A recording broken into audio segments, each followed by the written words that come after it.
A new video of the rescue efforts that are still underway right now in Italy. You can see search and rescue workers urging a woman trapped underneath the rubble of a collapsed building in Capodiaca to stay calm while she waits for additional support. The 80-year-old woman was later safely rescued. Oh my goodness, this is a horrible situation. She was with her 47-year-old daughter, and we're told that she did not survive. This is a tragic, tragic day in this entire area. They're pulling dozens of survivors, that is the good news, from under the debris of this 6.2 magnitude earthquake in central Italy as people were woken from their sleep in the middle of the night by all of this. At least 3 towns reduced to piles of unstable rubble, the air thick with dust and a strong smell of gas, making the rescue efforts extremely hazardous. Wall Street Journal reporter Giada Zampano, heading from Rome into the damage zone, joins us now by phone. Giada, good morning to you. A rough situation. Hi.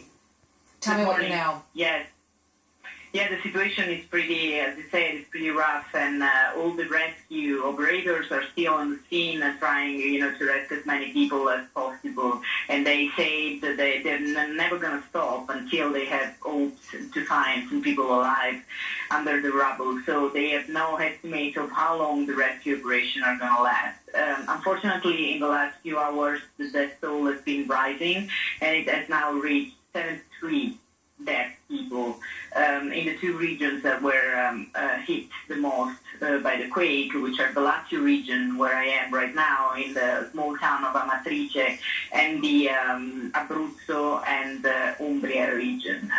So most of the victims, almost over 50 of the victims already confirmed, are from this area. Yeah, I mean, anyone who has been to this area or even similar areas in Italy knows that these are medieval towns for the most part, and the construction is, heavy and very old, and when it comes down, it is a very difficult situation to sift through, I would imagine, Giada. Yeah, no, actually that is one of the problems, that all these cities, are very ancient, have been built decades ago, and most of them, without the structures that would have been needed to protect them from these tremors and these terrible quakes that are unfortunately happen pretty often in this area. So, walking around, you can see really, these piles of rubble and these buildings that and little houses that completely collapsed. The tower, the clock tower of the small town of Amatrice is still standing, but it's surrounded by rubble, and the clock has been, frozen on the time of the quake. When it struck, it was like 3:36 at night. So most of, the people that unfortunately died were sleeping when it happened.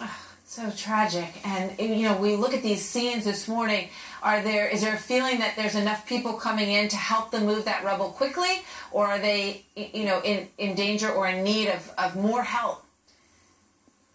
Unfortunately, there was some delay in the rescue operations, especially in the first hours, because, as you said, most of the, these tiny streets were blocked by the rubble, and some of the bridges that were connecting also these areas were damaged. But right now it looked like, all the rescue operators are on the site, and they are really trying to do whatever they can to try to save other people. There are survivors around. They're still here sitting, outside and really, crying and looking at what was their houses, and they just, they can't believe what happened. Most of them just keep repeating, there's nothing left. We're left with nothing. So shocking and difficult for these people many of them, no doubt, lived in this town and in this village, their families for a very, very long time. And Giada, thank you very much. It's good to have you with us today. Thank you for your reporting for the Wall Street Journal. Thank you. Goodbye. So Martha, I was in Venezuela a few years ago reporting, and there were all these couples flooding the ballroom at the hotel I was at, and I thought it was a dating thing or something, but it turns out it was the government of Australia